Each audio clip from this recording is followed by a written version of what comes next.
السلام علیکم ورحمۃ اللہ وبرکاتہ۔ قرآن مجید کے ترجمے کی ایک نئی کلاس کے ساتھ میں آپ لوگوں کی خدمت میں حاضر ہوں۔ آج ہم لوگ پڑھیں گے رکوع نمبر 6، سورہ مائدہ ہماری چل رہی ہے اور چھٹا پارہ چل رہا ہے۔ اعوذ باللہ من الشیطان الرجیم، بسم اللہ الرحمن الرحیم۔ آج کا رکوع بڑا ہے تھوڑا سا، لیکن آسان ہے، یعنی بہت ٹائم نہیں لگے گا سمجھنے میں۔ یا ایہا الذین آمنوا اتقوا اللہ وابتغوا الیہ الوسیلۃ وجاہدوا فی سبیلہ لعلکم تفلحون۔ اچھا،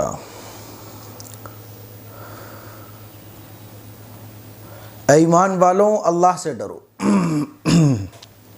اے ایمان والوں اللہ سے ڈرو، اس کی نزدیکی کے طلبگار رہو اور اس کے راستے میں جد و جہد کرتے رہو تاکہ تم کامیاب ہو جاؤ۔ تو اے ایمان والوں اللہ سے ڈرو اور نیکی کے طلبگار رہو۔ وسیلہ جو لفظ آیا ہے اس کا ترجمہ میں نے کیا ہے نیکی کے طلبگار رہو۔ دیکھیے لفظی ترجمہ آپ دیکھیے پہلے ورڈ بائی ورڈ۔ یا ایہا الذین آمنوا، اے ایمان والوں، آمنوا اتقوا اللہ، اللہ سے ڈرو۔ اللہ کا خوف دل میں ہوتا ہے تو آدمی پھر زندگی کو اچھے سے گزارتا ہے، وہ غلط کام نہیں کرے گا۔ ایک خدا کا ہی خوف ہے جس کی وجہ سے کوئی آدمی گناہوں سے تب بھی بچا رہتا ہے جب اس کو کوئی نہیں دیکھ رہا ہوتا ہے۔ وابتغوا، اور تلاش کرو، الیہ، اللہ کا وسیلہ، اللہ کو کیسے؟ وسیلے سے۔ وسیلے کا مطلب کیا ہے؟ وسیلے کا مطلب یہ ہے کہ کوئی بھی نیک کام اللہ کی رضا کے لیے کرنا، کوئی بھی ایسا نیکی کا کام جس کا واسطہ دے کر اللہ سے کچھ مانگا جا سکے۔ ہوتا ہے نا ہماری زندگی میں ہم نے کوئی عبادت ایسی کی ہوتی ہے جس کو ہم اللہ کی بارگاہ میں وسیلے کے طور پر پیش کرتے ہیں۔ یا اللہ میں نے فلاں موقع پر ایک غریب کی مدد کی تھی، تو جانتا ہے کہ اس وقت میرے دل میں دنیا کا کوئی لالچ نہیں تھا، صرف اور صرف تیری رضا کے لیے۔ ایسے ہی کوئی ہم نے نیک کام کیا ہوتا ہے، اللہ تو جانتا ہے فلاں نیکی کا کام میں نے کیا تھا صرف اور صرف تیری رضا کے لیے۔ تو نیکی کے طلبگار رہو، اللہ کے لیے نیکی کے طلبگار رہنا۔ وسیلے کا مطلب یہ ہوتا ہے۔ وجاہدوا، جہاد کے ایک معنی تو ہوتے ہیں دشمن سے مقابلہ کرنا، اور ایک مطلب ہوتا ہے کہ اللہ کے دین کے لیے ہر طرح کی کوشش کرنا۔ وجاہدوا فی سبیلہ، اور اللہ کے راستے میں کوشش کرو، لعلکم، تاکہ تم تفلحون، کامیاب ہو جاؤ، دنیا کی بھی کامیابی اور آخرت کی بھی کامیابی۔ آگے دیکھیے، ان الذین کفروا لو ان لهم ما فی الارض جميعا ومثلہ معہ لیفتدوا بہ من عذاب یوم القیامۃ ما تقبل منہم ولہم عذاب علیم۔ بے شک جو لوگ ایمان نہیں لائے، اگر ان کے پاس دنیا بھر کی چیزیں ہوں اور اتنی ہی اور بھی ہوں تاکہ وہ انہیں دے کر قیامت کے دن عذاب سے بچ جائیں، تب بھی وہ ان سے ہرگز قبول نہیں کی جائیں گی، اور ان کے لیے بہت ہی دردناک عذاب ہے۔ یہ کن لوگوں کے لیے اللہ تعالیٰ بیان فرما رہا ہے؟ یہ ان لوگوں کے لیے بیان کیا جا رہا ہے جو کفر کی حالت میں اللہ کی نافرمانی کے ساتھ زندگی گزارتے رہے۔ تو جو اللہ کے دشمن ہیں نا، ایمان والوں کے دشمن ہیں، جو دنیا کے اندر فساد پھیلاتے ہیں۔ اچھا، کبھی کبھی اب آپ کے ذہن میں آئے گا، بہت سارے غیر مسلم کافر اور مشرک، بہت سارے غیر مسلم اللہ کا انکار کرنے والے ایسے بھی ہیں کہ جو بہت اچھے دنیا کے اندر کام کر رہے ہوتے ہیں۔ تو اس سلسلے میں میرا ماننا یہ ہے، بہت ساری احادیث مبارکہ اور قرآن مجید کی آیات سے ہی پتہ چلتا ہے، اور بھی اس طرح کے بہت سارے واقعات ہیں کہ جو حق کے طلبگار ہوتے ہیں، یعنی حق کی تلاش میں ہوتے ہیں، ٹھیک ہے، وہ سکھ ہو سکتا ہے، ہندو ہو سکتا ہے، عیسائی ہو سکتا ہے، یہودی بھی ہو سکتا ہے، جو اچھے کی تلاش میں رہتے ہیں اور دنیا کے اندر اچھے کام کر رہے ہوتے ہیں، اور وہ مانتے ہیں کہ ہاں خدا موجود۔ ایک تو ہوتا ہے کہ خدا کا بالکل انکار کرنے والا ہے، تو وہ تو ایتھیسٹ ہوتا ہے، ملحد ہوتا ہے، وہ کہتا ہے کہ اس کائنات کو بنانے والا کوئی نہیں ہے، یہ کائنات خود بخود بن گئی ہے۔ تو ایسے لوگ تو پھر ان کا تو الگ ہی مسئلہ ہے۔ لیکن جو لوگ غیر مسلم ہیں، جو خدا کو تو مانتے ہیں، ہاں خدا کو ماننے میں وہ اپنے دھرم پر عمل کرتے ہیں، لیکن ان کے دل میں حق کو تلاش کرنا اور سچ کو تلاش کرنے کا جذبہ ہوتا ہے، وہ دنیا کے اندر بہت اچھے کام کر رہے ہوتے ہیں۔ بہت سارے ایسے نیوز رپورٹر ہیں ہمارے انڈیا کے اندر، بہت سارے ایسے غیر مسلم ہیں جو حق کے لیے مسلمانوں کے ساتھ آواز بلند کرتے ہیں۔ تو کیا یہ لوگ بھی جہنم میں جائیں گے؟ تو اس سلسلے میں یہ کہتا ہوں کہ جو لوگ اچھے کام کرتے ہیں، دیکھو اللہ اپنے بندوں سے بے حد محبت کرتا ہے، اور قرآن مجید میں جگہ جگہ اس بات کو آیا کہ اللہ تعالیٰ جس کو چاہے ہدایت دیتا ہے، جس کو چاہے گمراہ کرتا ہے۔ اللہ گمراہ کس کو کرتا ہے؟ جو ہدایت کو قبول ہی نہ کرنا چاہے۔ تو جو ایسے صاف دل لوگ ہیں، جو اچھے کام کر رہے ہوتے ہیں، جن کی طبیعت میں ظلم نہیں ہے، نفرت نہیں ہے، بغض نہیں ہے، حسد نہیں ہے، تو امید یہ ہے، اللہ کی ذات سے قوی امید یہ ہے کہ ہو سکتا ہے کہ اللہ تعالیٰ ان کو مرنے سے پہلے یا مرتے وقت روح نکلنے سے پہلے ہدایت دے دیتا ہو۔ تو امید یہ ہے کہ وہ بھی انشاءاللہ جنت میں جائیں گے، کیونکہ وہ مرنے سے پہلے اللہ تعالیٰ ان کو ایمان کی دولت نواز دیتا ہوگا۔ اسی لیے آپ نے علماء سے سنا ہوگا کہ ڈائریکٹلی کسی کافر کو کافر یا جہنمی کہنا یہ جائز نہیں ہے۔ یعنی آپ کسی بھی اننون پرسن جو مسلمان نہیں ہے، غیر مسلم ہے، اس کے بارے میں آپ ڈائریکٹ یہ نہیں کہہ سکتے کہ یہ جہنمی ہے، ڈائریکٹ نہیں کہہ سکتے کہ یہ اللہ کا عذاب اس پہ نازل ہوگا، کیونکہ آپ کو کیا پتا اس کے ساتھ آخرت میں اللہ کیا معاملہ فرمائے گا۔ ہاں، جن لوگوں کا کفر پر اور جن لوگوں کا جہنمی ہونا حدیث سے پتہ چلتا ہے، جیسے ابو جہل ہے، ابو لہب ہے، اور کفار اور مشرکین جو حضور کو تکلیف پہنچایا کرتے تھے، جن کے بارے میں حدیث سے ان کو کہہ سکتے ہیں، لیکن کسی ایک کو ٹارگٹ کر کے نہیں کہہ سکتے، کیونکہ ہمیں نہیں پتا وہ مرنے کے بعد اس کا کیا معاملہ ہوگا۔ اسی لیے جب دعا کرتے ہیں تو دعا کیا کرتے ہیں کہ اللہ ظالموں کے حق میں اگر ہدایت ہے تو ہدایت دینے، اور اگر ان کے حق میں ہدایت نہیں ہے تو ان کو صفحہ ہستی سے نیست و نابود فرما۔ یہ کہتے نہیں کہتے؟ تو یہاں انہی لوگوں کا حال ہے بیان کیا جا رہا ہے جو کفر کی حالت میں اس دنیا سے جاتے ہیں، دنیا کے اندر بھی وہ سرکشی کے ساتھ زندگی گزارتے ہیں، ظلم و زیادتی، فتنہ فساد مچاتے رہتے ہیں، اور اللہ کے بندوں کو اللہ کی عبادت کرنے سے روکتے ہیں، اسلام کے اور مسلمانوں کے خلاف اور قرآن مجید کے خلاف بہت ساری باتیں پھیلاتے رہتے ہیں۔ ان کی طبیعت میں حق کو تلاش کرنا نہیں ہوتا۔ تو اللہ تعالیٰ ان کا واقعہ بیان فرما رہا ہے کہ آخرت میں ان کے ساتھ کیا ہوگا، وہ یہ تمنا کریں گے کہ کاش کچھ ایسی چیز ہمیں مل جائے تاکہ ہم رشوت کے طور پہ دے کے بچ جائیں اس عذاب سے۔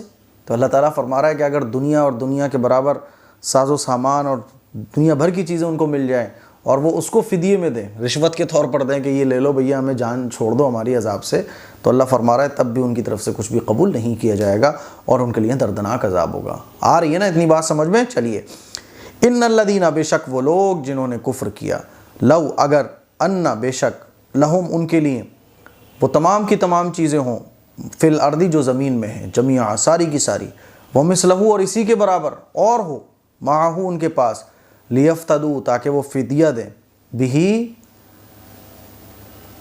ان چیزوں کو، من عذاب سے بچنے کے لیے، یوم القیامہ قیامت کے دن کے عذاب سے بچنے کے لیے، ما نہیں تقبل قبول کیا جائے گا، منہم ان کی طرف سے، ولہم اور ان کے لیے، عذاب علیم دردناک عذاب ہے۔ سمجھ آ رہی ہے بات؟ چلیے، اب وہ جہنم سے نکلنا چاہیں گے لیکن وہ جہنم سے نہیں نکل پائیں گے، اور ان کے لیے جو عذاب ہوگا وہ ہمیشہ ہمیشہ کا ہوگا۔ دیکھیے، یریدون ان یخرجوا من النار وما هم بخارجین منها ولہم عذاب مقیم۔ وہ جہنم کے عذاب سے نکلنا چاہیں گے لیکن وہ اس سے نکل نہیں پائیں گے، اور ان کے لیے جو عذاب ہے وہ کیسا ہوگا؟ ہمیشہ کا عذاب ہوگا۔ یریدون وہ چاہیں گے، ان یخرجوا نکلنا، من النار جہنم سے، آگ سے، وما ہم اور نہیں وہ، بخارجین نکل پائیں گے، منہا عذاب سے، ولہم اور ان کے لیے، عذاب مقیم ہمیشہ کا عذاب ہے۔ آگے دیکھیے، والسارق والسارقة فاقطعوا أيديهما جزاء بما كسبا نكالا من الله والله عزيز حكيم۔ یہاں اللہ تعالیٰ اس آیت میں چوری کرنے والے مرد اور چوری کرنے والی عورتوں کا واقعہ کا حکم بیان فرما رہا ہے۔ چوری کرنے والا مرد ہو یا عورت، ان کے ہاتھ کاٹ ڈالو، یہ چور کی سزا ہے، یہ ان کے کرتوت کی سزا ہے، اللہ کی طرف سے عبرت کے لیے، جو بڑا قوت والا اور حکمت والا ہے۔ یہ چور کی سزا بیان کی گئی ہے، لیکن چور کی سزا پوری ایک قانونی کارروائی ہوتی ہے اسلام کے اندر۔ ایسا نہیں ہے کسی نے آگے کہا اس نے چوری کی ہے اور ہاتھ کاٹ دیے جائیں، ایسا نہیں ہے، بلکہ چوری جب ثابت ہو جائے، چوری جب ثابت ہو جائے، تمام جو قانونی کارروائیاں ہیں اس کے تحت چوری ثابت ہو جائے، اب سزا یہ ہے کہ ان کے ہاتھ کاٹ دو تاکہ معاشرے سے چوریاں رکیں۔ بات سمجھ آ رہی ہے؟ والسارق اور چور، والسارقۃ اور چوری کرنے والی عورت، فاقطعوا تو تم کاٹ دو ایدیہما ان کے ہاتھ۔ اور یہ ہاتھ کون کاٹے گا؟ حکومت کے انڈر میں یہ سزا دی جائے گی، عام آدمی کو اختیار نہیں ہے۔ جزاء یہ بدلہ ہے، بما ان کاموں کا، کسبا جو ان دونوں نے کیے، نکالم من اللہ، نکالم یہ عبرت کے لیے ہے، من اللہ اللہ کی طرف سے، واللہ اور اللہ عزیز زبردست قوت والے، حکیم اور حکمت والے ہیں۔ چلیے، فَمَن تَابَ مِن بَعْدِ ظُلْمِهِ وَأَصْلَحَ فَإِنَّ اللَّهَ يَتُوبُ عَلَيْهِ إِنَّ اللَّهَ غَفُورٌ رَحِيمٌ۔ پھر جو شخص اپنی کوتاہی کے بعد توبہ کرے اور اپنی اصلاح کر لے تو یقیناً اللہ اس کی توبہ قبول کر لیں گے۔ لیکن ایسا نہیں ہے کہ اس کی سزا معاف ہو جائے گی، سزا اس کو ملے گی۔ ہاں، آخرت میں جو اس کی سزا ہوگی، مان لیجئے کوئی چور ہے، دل سے سچی پکی توبہ کر رہا ہے، اللہ آج کے بعد اب میں کبھی چوری نہیں کروں گا، لیکن چوری کرتے ہوئے پکڑا گیا، ساری قانونی کارروائی کے بعد یہ ثابت بھی ہو گیا کہ اس نے چوری کی ہے، تو اب اس کے ہاتھ کاٹے جائیں گے۔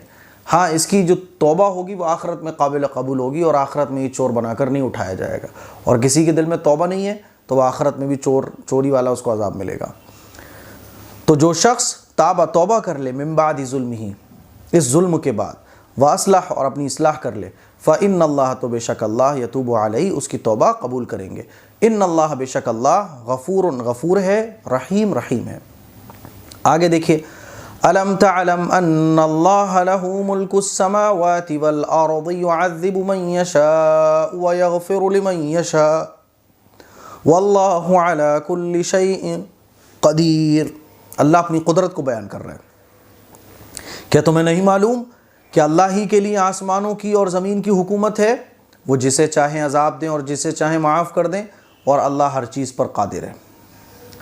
الم تعلم کیا آپ کو نہیں معلوم، ان اللہ کا بے شک اللہ، لہو اسی کے لیے ہے، ملک السماوات آسمانوں کی بادشاہت، والارض اور زمین کی بادشاہت، یعذب وہ عذاب دیں من یشاء جس کو چاہیں، ویغفر اور معاف کر دیں لمن یشاء جس کو چاہیں، واللہ اور اللہ علی کلی ہر چیز پر قدیر قادر ہے۔ اللہ ہے وہ۔ دنیا کے اندر ہم دیکھتے ہیں کہ چھوٹے چھوٹے عہدوں پر جو لوگ ہوتے ہیں ان کو بھی اتھارٹی ملتی ہے، راشٹرپتی، پردھان منتری، ان لوگوں کے پاس کیسی کیسی اتھارٹی ہوتی ہیں، جس کو چاہیں پھانسی کی سزا بھی اس کی معاف کروا سکتے ہیں، اتھارٹی ہوتی ہے۔ تو وہ ہم سب کو بنانے والا، سب کچھ اس کا ہے، تو وہ اللہ فرما رہا ہے کہ اللہ ہی کے لیے جب بادشاہ آتے ہیں تو بادشاہ کو اختیار ہوتا ہے، وہ جس کو چاہے معاف کر دے، جس کو چاہے سزا دے۔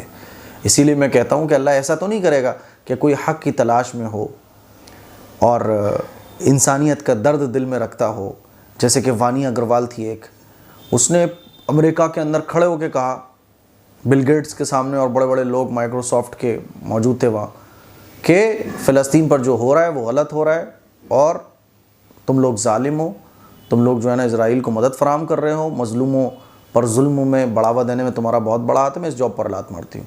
مجھے بتاؤ کہ اللہ کو ایسے سچے انسانیت کا درد رکھنے والوں پر پیار نہیں آئے گا؟ کیا ایسے لوگ جہنم میں چلے جائیں گے؟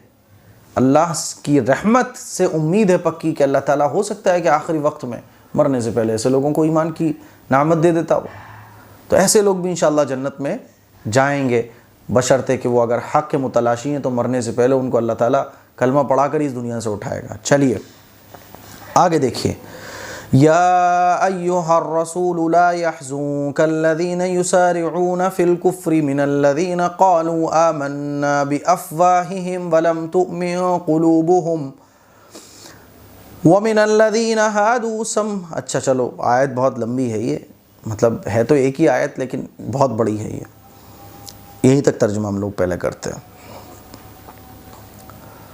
اچھا، اے رسول، جو لوگ زبان سے کہتے ہیں کہ ہم ایمان لے آئے، حالانکہ ان کے دل ایمان سے محروم ہیں، حالانکہ ان کے دل ایمان سے محروم ہیں، وَمِنَ الَّذِينَ هَادُوا سَمَّاعُونَ لِلْكَذِبِ سَمَّاعُونَ لِقَوْمٍ آخَرِينَ لَمْ يَأْتُوكَ۔ ان کا اور یہودیوں کا کفر کی طرف دوڑنا آپ کو رنجیدہ نہ کر دے۔ اے رسول، جو لوگ زبان سے کہتے ہیں کہ ہم ایمان لے آئے حالانکہ ان کے دل میں ایمان سے محروم ہے، ان کا اور یہودیوں کا کفر کی طرف دوڑنا آپ کو رنجیدہ نہ کر دے۔ یہ لوگ جھوٹی باتیں سننے کے عادی ہیں۔ کچھ لوگ جو آپ کے پاس نہیں آئے، یحرفون الکلم من بعد مواضعہ، یہ ان کے لیے جاسوسی کرتے ہیں۔ یہ ان کے لیے کیا کرتے ہیں؟ جاسوسی کرتے ہیں، غور سے سنتے ہیں، وہ باتوں کو اس کے موقع محل سے ہٹا دیتے ہیں۔ یہ آیتیں کب نازل ہوئیں؟ آپ اس کو سمجھیں تو انشاءاللہ ترجمہ بھی آپ کو سمجھ میں آئے گا۔ یہودی جو تھے نا، خاص طور پر یہ خیبر کے یہودی، تو یہودیوں نے کیا کر رکھا تھا کہ یہودیوں کی جو آسمانی کتاب ہے توریت، اس میں جو اللہ تعالیٰ نے احکام بیان فرمائے، سخت سخت سزائیں جو مقرر کی، جیسے کہ زنا کرنے والوں کی جو سزا ہے وہ تھی کہ اگر شادی شدہ ہیں تو سنگسار کر دو، اور اگر غیر شادی شدہ ہیں تو کوڑے مارو۔ لیکن یہودی کیا کرتے تھے کہ جو غریب لوگ تھے ان پر تو یہ سزائیں اپلائی کرتے تھے، اور جو مالدار ہوتے تھے تو ان سے رشوت لے کے اللہ کا حکم بدل دیا کرتے تھے۔ تو اچھا، پھر اور جو غریبوں کے لیے تھا، اب غریبوں کے لیے بھی انہوں نے احکام کو بدل دیا۔ اب سارا یہ حکم بدل گیا۔ اب کیا تھا کہ اگر کوئی زنا کر لے تو بس اس کا چہرہ کالا کر دو، ڈانٹ ڈپٹ لگا دو اور اس کو چھوڑ دو، سنگسار کرنا ختم۔ ایسے ہی اللہ نے اور بھی سزائیں اور بھی احکام جو سخت سخت تھے تو یہ لوگ کیا کرتے تھے؟ بدل دیا کرتے تھے۔ کوئی اگر پوچھتا بھی تھا تو وہ صحیح بات توریت سے نہیں بتاتے تھے، بلکہ اپنے پاس سے بدل کے بتایا کرتے تھے، اور بعض دفعہ اس کے لیے وہ پیسے بھی لیتے تھے، اور ان کو سب پتہ ہوتا تھا۔ تو ان کو یہ پتہ چلا کہ قرآن مجید میں جو ہے نا وہ توریت سے زیادہ آسانیاں ہیں۔ اچھا، ان میں سے کچھ لوگ منافق بھی تھے جو یہ بن کے دکھاتے تھے کہ ہم تو اسلام کے بڑے خیر خواہ ہیں، ہم تو صاحب آخری پیغمبر پر ایمان بھی لاتے ہیں، ہم تو اسلام کی خیر خواہی کرتے ہیں۔ تو کیا ہوا کہ ان لوگوں کے علاقے میں دو لوگوں نے زنا کر لیا، تو خیبر کے یہودیوں نے جو ہے نا ایک گروپ بنا کے حضور علیہ الصلوۃ والسلام کے پاس بھیجا کہ تم جاؤ اور ان سے فیصلہ کرا کے لاؤ محمد صلی اللہ علیہ وسلم سے۔ اور ان لوگوں کی منشا یہ تھی کہ دیکھتے ہیں کہ ان کے قرآن میں تو آسانی ہوگی ضرور، تو وہی ہے کہ اگر آسانی ہوگی تو ایک تو ہم نظروں میں اچھے بن جائیں گے، ہماری منافقت چھپی رہے گی، اور اندر اندر ہم اسلام کو نقصان پہنچاتے رہیں گے۔ تو انہوں نے اس گروپ کو کہہ کے بھیجا کہ اگر فیصلہ ہم لوگوں کے مطابق ہو، یعنی اگر ان کی سزا نہ ہو اسلامی حکومت میں، اسلامی قانون میں، تو مان لینا، اور اگر سزا ہو تو مت ماننا، تو جاؤ واپس۔ تو یہ گروپ گیا اور حضور کے سامنے جو ہے نا انہوں نے پورا مسئلہ رکھا کہ ایسے ایسے لوگوں نے زنا کر لیا ہے، اب کیا ہونا چاہیے؟ تو حضور نے وہی سزا بیان کی جو توریت کے اندر ہے، یعنی شادی شدہ ہے تو انہیں سنگسار کیا جائے گا۔ تو ان لوگوں نے ماننے سے انکار کر دیا اور واپس آ گئے۔ تو اللہ تعالیٰ یہودیوں کی اسی منافقت کو بیان کر رہا ہے، ان کی نالائقیوں کو بیان کر رہا ہے کہ ان کی حرکتیں یہ ہیں کہ دکھاتے تو یہ ہیں کہ ہم ایمان والے ہیں، حالانکہ ان کے دلوں میں ایمان نہیں ہوتا۔ اور کچھ یہودی بھی یہ جو آپ سے فیصلہ کروانے آ رہے ہیں، ان کا مقصد یہ نہیں ہے کہ قرآن سے محبت، بلکہ ان کا مقصد یہ ہے تاکہ ہم سزاؤں سے بچ جائیں۔ تو اللہ تعالیٰ فرما رہا ہے کہ ان کی ان حرکتوں سے آپ رنجیدہ مت ہوئیے، اور ان کی جو منافقت ظاہر ہو رہی ہے اس سے بھی آپ رنجیدہ مت ہوئیے۔ اللہ تعالیٰ اسی کے دل کو پاک کرتا ہے جو اپنے دل کو پاک صاف رکھنا چاہتا ہے۔ سمجھ آ رہی ہے؟ اور اللہ تعالیٰ اس کو بھی بیان کر رہا ہے کہ ان کے جو عالم ہیں یہ بھی جانتے ہیں کہ توریت کے اندر کیا ہے۔ تو کیا ہوا کہ جب اللہ کے نبی نے بیان کیا کہ بھائی ان دونوں کی سزا تو یہی ہے کہ ان کو سنگسار کیا جائے، تو جو یہودی تھے، جو گروپ گیا تھا، اس نے کہا ہم یہ نہیں مانیں گے۔ تو اللہ کے نبی نے فرمایا کہ کیوں نہیں مانو گے؟ تمہاری خود کی کتاب میں یہ لکھا ہے۔ کہنے لگے نہیں ہماری کتاب میں تو نہیں لکھا۔ تو ایک بہت بڑا عالم تھا یہودیوں کا، اللہ کے نبی نے اس کو بلایا اور اس کو بلا کے قسم دے کر کہا کہ سچ سچ بتاؤ کیا ہے۔ اس نے بتایا کہ ہاں یہی ہے توریت کے اندر۔ یہی ہے توریت کے اندر، اور اس نے یہ بھی بتا دیا کہ کیا کریں، سب گڑبڑ کر دیا ہے نالائقوں نے۔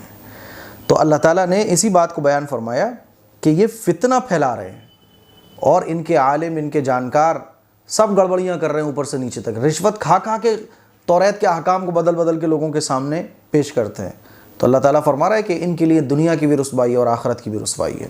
دیکھیے، یا ایھا الرسول، اے رسول، لا یحزنک، آپ کو غم میں نہ ڈالے۔ کون لوگ؟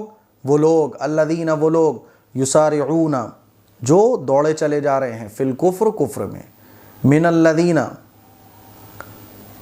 جو دوڑے چلے جا رہے ہیں کفر میں، من الذین، ان لوگوں میں سے، قالوا، جو کہتے ہیں، آمنا، ہم ایمان لائے، بافواہہم، اپنے منہوں سے، ولم تؤمن، حالانکہ وہ ایمان نہیں لائے، قلوبہم، اپنے دلوں سے، یعنی ان کے دل ایمان لے کر نہیں آئے، ومن الذین ہادوا، اور کچھ یہودیوں میں سے بھی، سماعون، یہ لوگ سنتے ہیں، للکذب، جھوٹ کو، سماعون، اور یہ لوگ سن رہے ہیں، لقوم آخرین، دوسرے لوگوں کے لیے، دوسرے گروپ کے لیے، کیونکہ یہ جو گروپ حضور کے پاس آیا تو اس کو بھیجنے والا کوئی دوسرا گروپ تھا۔ تو اللہ تعالیٰ فرما رہا ہے کہ یہ سنتے ہیں یہ لوگ جھوٹی باتیں سنتے ہیں یہودی علماء سے، اور آپ کے پاس جو آئے ہیں تو یہ جھوٹی باتیں سننے کے لیے سنتے ہیں جھوٹی باتیں، سماعون، اور یہ لوگ سن رہے ہیں، لقوم آخرین، دوسرے لوگوں کے لیے باتیں،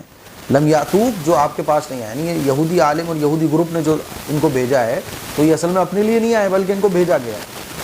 یحرفون الکلم من بعد مواضعہ، وہ باتوں کو اس کے موقع محل سے ہٹا دیتے ہیں۔ یحرفون، یعنی یہودی جو عالم وہ کیا کرتے ہیں، کوئی اگر ان سے پوچھتا ہے کہ توریت کے اندر تو یہ ہے تو اس کو گھما پھرا کے بتاتے ہیں، تو یہ لوگ بات کو من بعد مواضعہ، موقع محل سے ہٹا کے بتاتے ہیں۔ یقولون ان اوتیتم ھذا فخذوہ وان لم تؤتوہ فاحذروا، وہ کہتے رہتے ہیں کہ اگر تم کو یہ حکم ملے تو اسے قبول کر لینا، اور اگر یہ حکم نہ ملے تو قبول نہ کرنا۔ یہی تو وہ گروپ نے کہہ کر بھیجا تھا کہ اگر یہ حکم ملے تو ماننا اور یہ حکم نہ ملے تو مت ماننا۔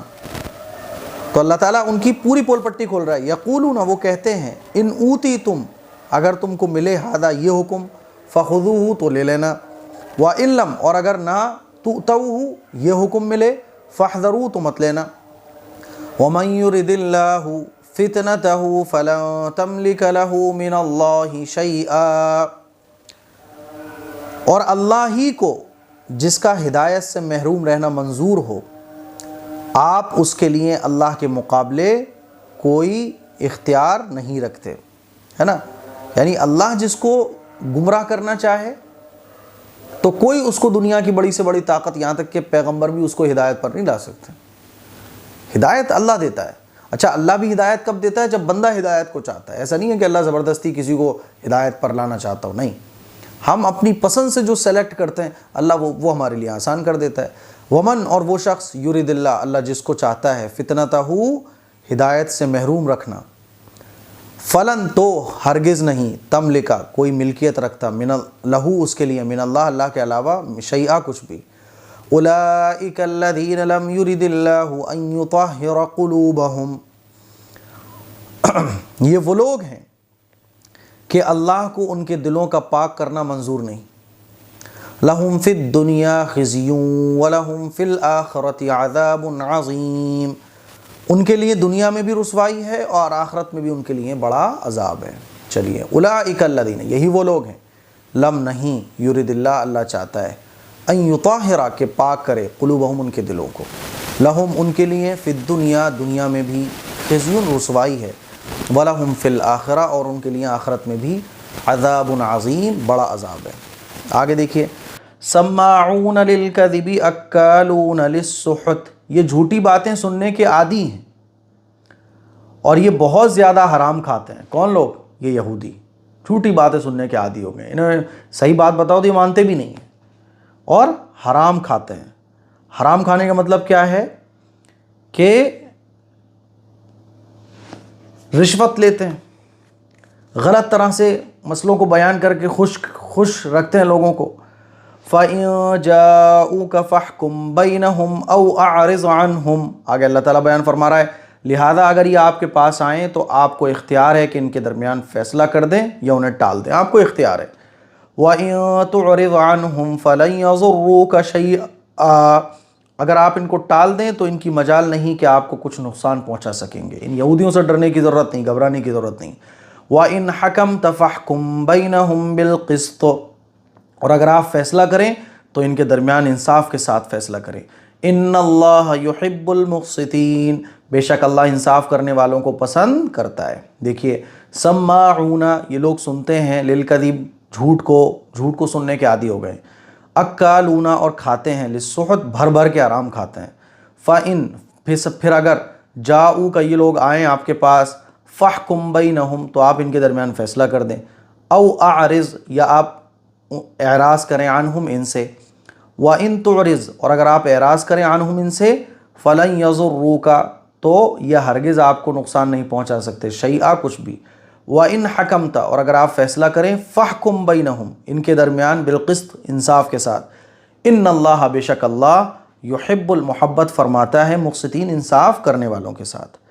آگے دیکھیے وَكَيْفَ يُحَكِّمُونَكَ وَعِندَهُمُ التَّوْرَاةُ فِيهَا حُكْمُ اللَّهِ ثُمَّ يَتَوَلَّوْنَ مِن بَعْدِ ذَلِكَ وَمَا أُولَئِكَ بِالْمُؤْمِنِينَ، اور وہ آپ سے کیسے فیصلہ کرا رہے ہیں حالانکہ ان کے پاس تو توریت ہے جس میں اللہ کا حکم موجود ہے، پھر اس کے بعد بھی وہ اس سے اعراض کرتے ہیں، وہ ہرگز ایمان لانے والے نہیں ہیں۔ ان کے پاس تو توریت ہے، وہ اگر اتنے ایماندار ہیں، واقعی اللہ کے حکموں کے مطابق زندگی گزارنے کی وہ کوشش کر رہے اگر ہوتے، ان کو محبت ہوتی، تو ان کے پاس تو توریت ہے، وہ توریت پر عمل کیوں نہیں کرتے؟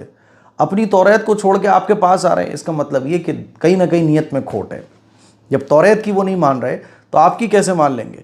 وَكَيْفَ، اور کیسے، يُحَكِّمُونَكَ، وہ آپ سے فیصلہ کرا رہے ہیں، وَعِندَهُمْ، اور ان کے پاس تورات، توریت ہے، فیہا، جس میں، حکم اللہ، اللہ کا حکم ہے، ثم، پھر، یتولون، پھر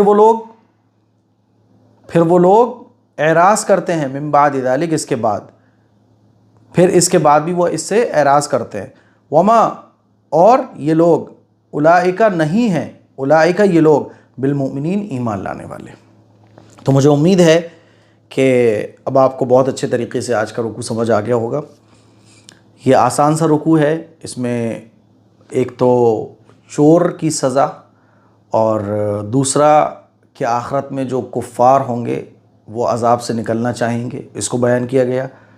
تیسرا، یہودی جو سازشیں کرتے رہتے تھے، اور یہ جو آیتیں نازل ہوئیں یہودیوں کی نالائقیوں کو بیان کرنے کے لیے کہ کس طرح سے یہودی اور یہودیوں کے عالم اور خود ان کی عوام یہ جان بوجھ کر توریت پر عمل نہیں کرتے اور فیصلہ کرانے آپ کے پاس آ رہے ہیں۔ اس کا مطلب یہ ہے کہ ان کے دلوں میں کھوٹ ہے، تو ان سے کوئی گھبرانے کی، ڈرنے کی ضرورت نہیں، نہ یہ نقصان پہنچا پائیں گے، کچھ نہیں کر پائیں گے، یہ اپنی ہی آخرت کو برباد کر رہے ہیں۔ اور اگر یہ آپ کے پاس آئیں تو آپ انصاف کے ساتھ فیصلہ کیجئے۔